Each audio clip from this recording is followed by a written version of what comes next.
Well, I tried, guys. I really did. I wanted to DIY an outfit for this that was, very cutesy, very demure, very MC-like, but let's be real here, guys. I only have clothes in my closet that make me look like the MC before they got isekai. Plus, the wig I wanted to get for this to cosplay Medea from Your Throne was gonna come significantly later than I anticipated, so it was a fruitless endeavor to begin with.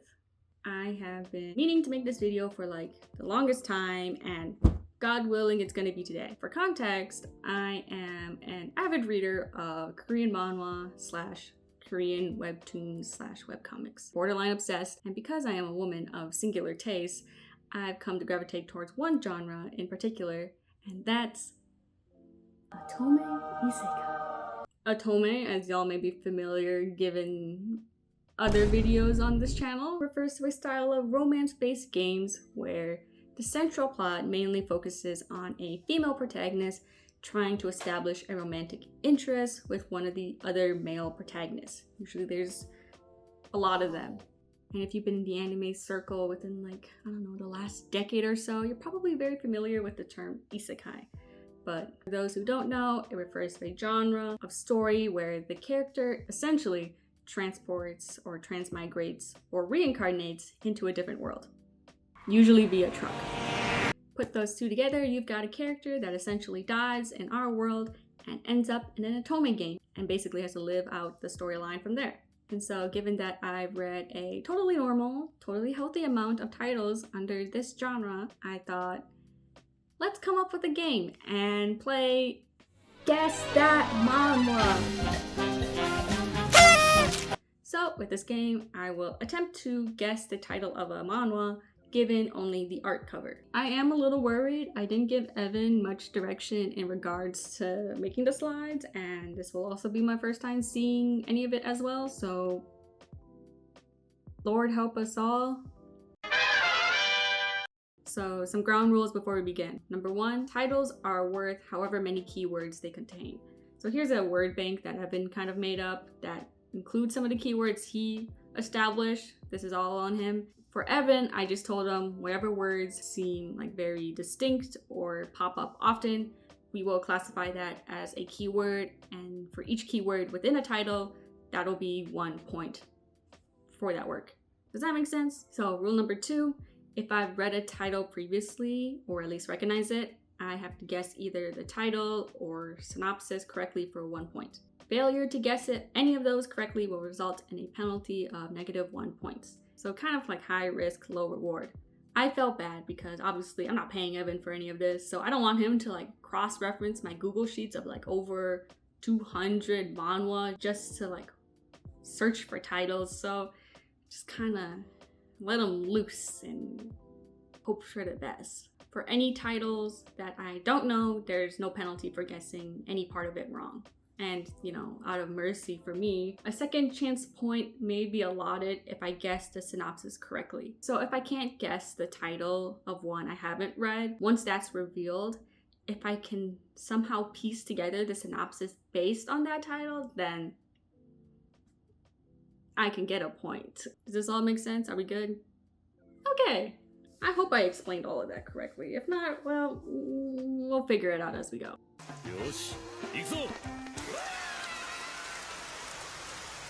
So right off the bat, we got a 4-pointer here. Right away, I'm noticing white dress, the veil, maybe like a temple of sorts in the background. So it could be like a marriage plot.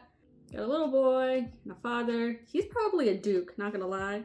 Red eyes, brown hair. That's heavily duke coded if I've ever seen one. This is probably a son from like a previous marriage, and then she's just kind of like marrying in as like a second mom. That's my first impressions. Let's go to our first hint. Main character is the child. I'm trying to put myself in Evan's shoes to decipher hints. I don't know how well that's gonna go because his mind is a vast and liminal space of which we normal humans will never be able to understand. Okay, the main character is a child, therefore he is the male lead. That means this girl here is technically not the female lead of this world's storyline. because that would be weird. So this is gonna take place at least like a decade before the main storyline occurs. So before shit goes down.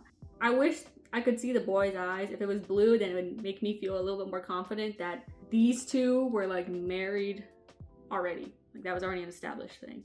So if it's a time reversal plot and the child is the male lead, then there's probably something that this girl is trying to like prevent. And then something tells me that like she was probably a villainess in her like past life and obviously now regrets it and wants to make up for all her like evil doings then and actually be a good mom this time around. I guess it could be like becoming the loving mother of like the Duke's son. Why am I writing for like this? It could be I became the loving mother of the Duke's son. Second life as a happy family. I think the safest option that aligns with the scoring were probably becoming the loving mother of the Duke's son. That's the 4 keywords. Becoming mother, Duke, son. I feel confident with that. Let's just go with it.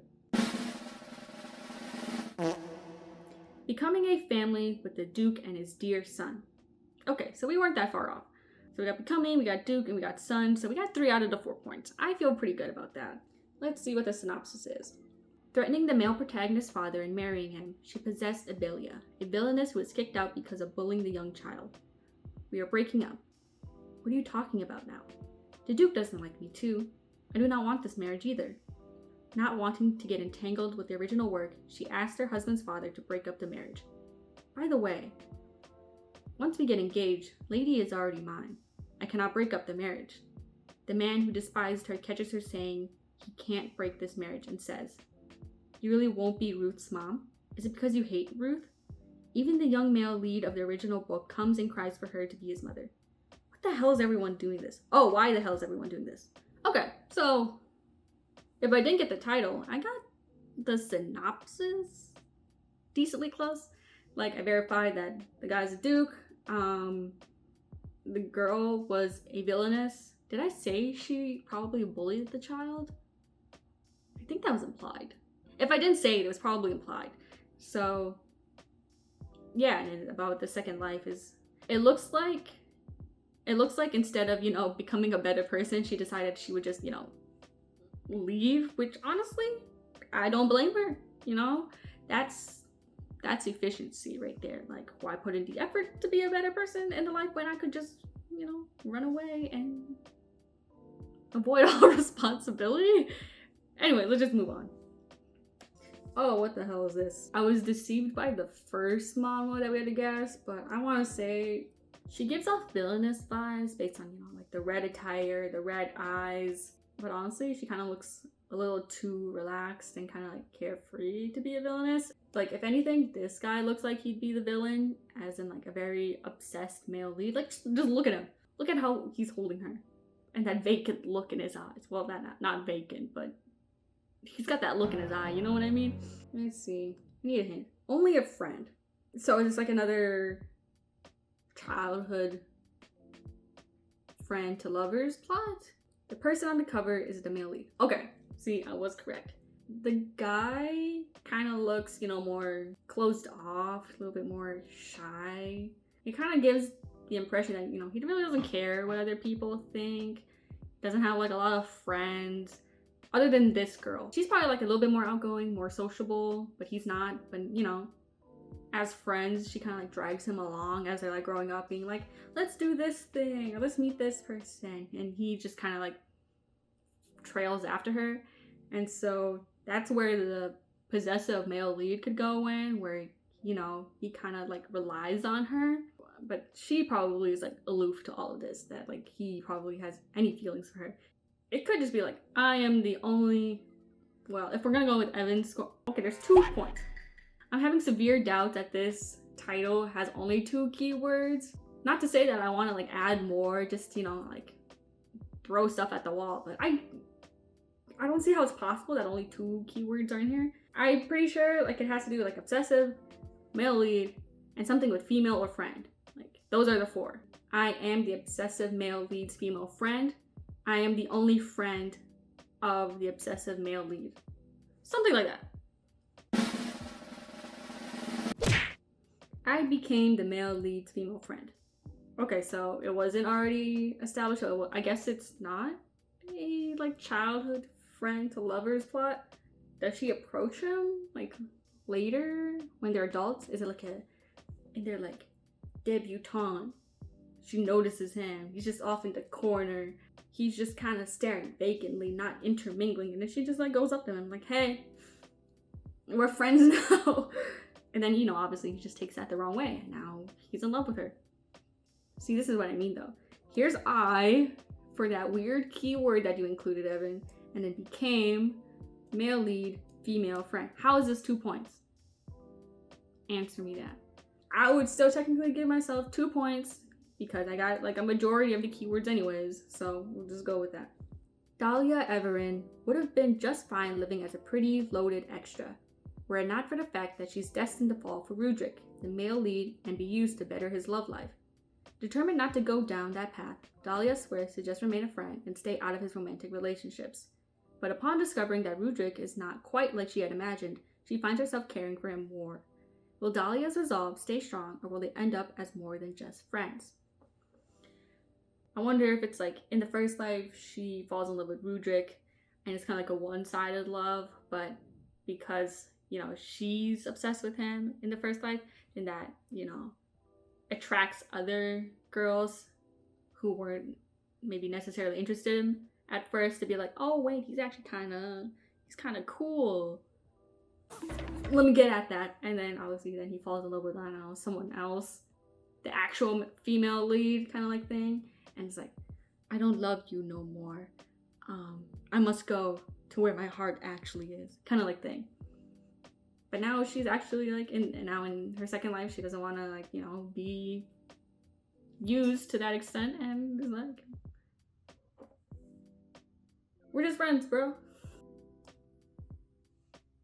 I think I've become like traumatized at this point because anytime I see like an animal, like a dog on the cover art, I'm afraid that it's gonna involve like the male lead turning into a dog and it's like a werewolf of sort.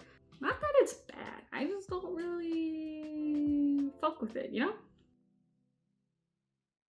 Given the last slide, I think it's safe to assume that the scoring is not really relevant. I think we're okay to, you know, spitball some things that exceed the points or is less than the points. So we got some crosses here, right? So it feels like a vaguely religious plotline, mainly just the inclusion of like a saintess of sorts. That probably could be her. This guy has silver hair, red eyes. She doesn't give off villain vibes, but considering, you know, he's a very unorthodox appearance. The silver hair, red eyes. There's a dog here. Something tells me he might be like a cursed prince that was like shunned into like a tower of sorts. He's supposed to live like a very secluded life because every full moon or whatever he turns into a rabid dog. I don't know. Something like that. And then this girl, obviously, she's into that or something. 20 years before the main plot of the novel. Okay? And then not the main villain. 20 years is oddly specific, right? That's enough time for like a child to be born, grow up. So the central plot does not revolve around these two. They're probably like, I don't want to say like extras, but they're like secondary characters, right? 20 years before the main plot of the novel. That's probably when like the shit goes down. When there's like, I don't know, the main villain, you know, wreaks havoc on the kingdom, or a rebellion happens, or like monsters come and topple the very state of being for the entire world. And like these two probably don't exist at that point anymore. Maybe they're like the parents that tragically died and, you know, instigated the main villain to be who he is. So my gut says they're just here to have fun, right? They're just enjoying time before everything goes to shit, okay? If he's not the main villain, then he's probably like the villain's father. So maybe, is it the goal of the girl to like not have the main villain be born? Or is her plan to like, you know, still get with the father and just raise him to be, you know, not a villain? Because I mean, in the first one, she was very efficient. She's like, I gotta get out of here. So maybe this girl's also like that. She doesn't want to, like, you know, do the work of having to raise the child anyways. So her whole mentality is like, I'm not gonna do the deed to plant the seed, and I'm just gonna, you know, enjoy my time with this man.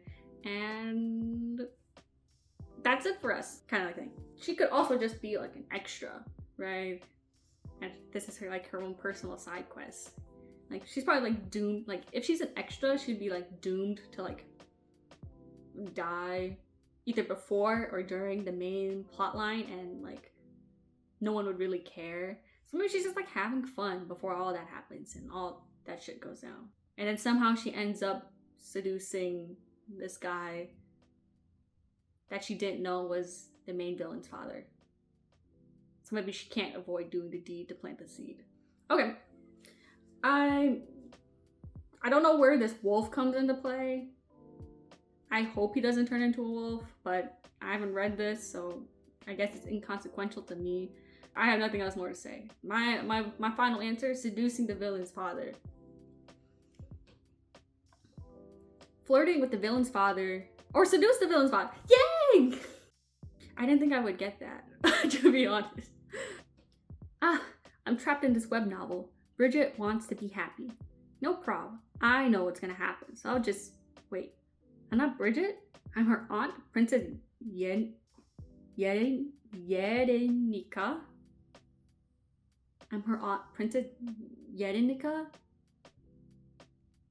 I'm sorry if I butchered that name.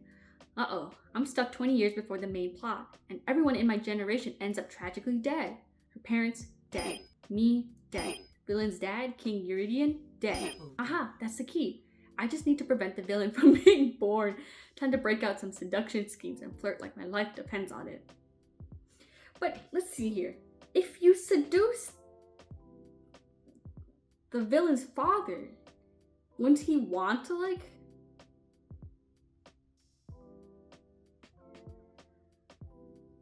you know, go to bed with you and have a child? Wouldn't it be best to, like, keep him a bachelor for the rest of his life and have no women go near him? I don't know. I mean, I guess it does kind of go with what I said initially. Like, you know, doesn't care what happens. If they're all gonna die, let's just have fun, kind of like thing. Like, it doesn't really matter. But yeah, the approach to preventing the villain from, you know, becoming a villain is a little off, right? But what can I say? Everyone just ends up dying. See, tragic, like, ending for a lot of the characters, you know? It just all goes down the drain. It doesn't explain the dog. Again, is she like a saintess and this is like a spiritual guardian, maybe? Or does he actually turn into a dog? If any of you have read this, please tell me in the comments. I would like to know. Okay, brief intermission, guys. I moved my fridge. I severely underestimated just how long this video would take to record. I think it's time for a speed round. Let's go. Becoming the villain's family. Thawing the frozen heart of the Northern Grand Duke. Becoming the #1 ranking MILF of a fantasy world genre. Raising the male lead as an evil stepmom. Florentia, I'll become the matriarch in this life. What? Bombastic side eye. Oh my god, I don't remember this one. It's been like 2 years since it's last updated, I think. A princess in Prince of Trader. Revolutionary Girl Eve?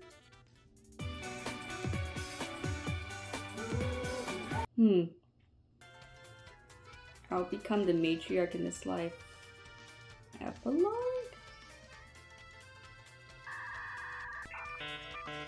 Oh, okay. I think it's called I Adopted a Husband When I Picked Up the Male Lead. I found a husband when I adopted the male lead. Something like that. Kyanna, my beloved. What a banger to end on. This is The Villainess is a Marionette. Kind of gives it away because like Marionette is literally on the cover art for some reason. And as far as I know, this is the only manhwa title that has that word in it. So it was kind of a no-brainer here. I'm just gonna skip over to the synopsis right away because I can never do this manhwa justice simply by yapping alone. Beauty cannot be real power. Kayena, the imperial princess, was known as the most beautiful woman in the empire. She was a woman who knew nothing but evil and luxury. However, she was destined for ruin. She would be used as a chess piece by her younger brother to secure his throne and killed by her crazy husband. I'll make you the emperor. Sister, you're gonna make me the emperor? In exchange, give me freedom. She had to change things before she became that Kayena. You know, reading it now, the synopsis reads kind of generically, but I promise you, it's good. It's good. You should read it. Absolutely amazing, gorgeous, stunning piece of eye candy fiction. Oh my god, easily top 10 manhwa based on artwork alone. The artist goes crazy bonkers for this story. Like, I don't care how much they're paying you already. You deserve a raise. Sort of off topic, but I think this novel was the one that made me realize that I have a thing for eyes, apparently. Not in any like sexual way or anything, but like a person beholding a biblically accurate angel of sorts. It's like when people ask you, when you meet someone for the first time, what is the physical characteristic that like catches your eye first? For me, it's eyes, apparently. It could be worse. If you want more eye candy manhwa, I can't recommend enough. The male leads are Trapped in My House, Roxana, My Mother's Marriage Contract, and Becoming the Villain's Poison Tester. Those currently in my headspace right now. Probably till the end of time. Not an exhaustive list by any means. There's so many more. I just probably don't have them in my brain. I didn't keep track of scoring. Mainly because, you know, again, after that second one, it kind of really didn't matter. It was more of like, do you know it or do you not? And I think for a majority of them, I did. Or at least got close enough.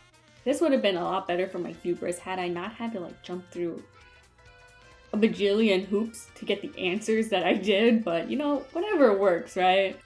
I hope you guys enjoyed this video and at the very least got some good reading recommendations out of this. If you guys have reading recommendations either for manhwa or webtoons, please absolutely feel free to drop them down in the comments below. I would love to hear from you guys. Ideally, I would love to, you know, try reading different genres, but if you're gonna give me more Otome Isekai, I'm not complaining.